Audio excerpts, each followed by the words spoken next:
Esselamu aleyküm. Sağolun oturuyorum elim her biriňiziň janyňyz sag, ojaňyz abat bolsun.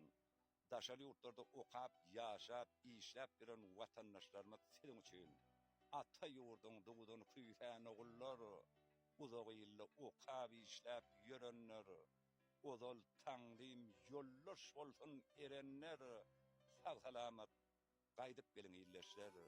Ýad ülkeleň ýady bilen ýallaşyp, dogan ýaly nanyňyzy deň paýlaşyp, göçüp giden durnalarday tirkeşip, sag salamat gaýdyp geliň ýyllaşlar. Käbäňiz, kıblaňyz garaşyp otyr, garaşyp ýaryňyz gül açyp otyr.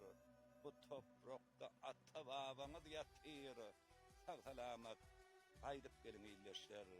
Dugdylän agylyň syýysy bolup, garaşýan hosalaň gaýasy bolup, arzuly durmuşyň eýesi bolup, sag salamat gaýdyp geliň ýyllaşlar.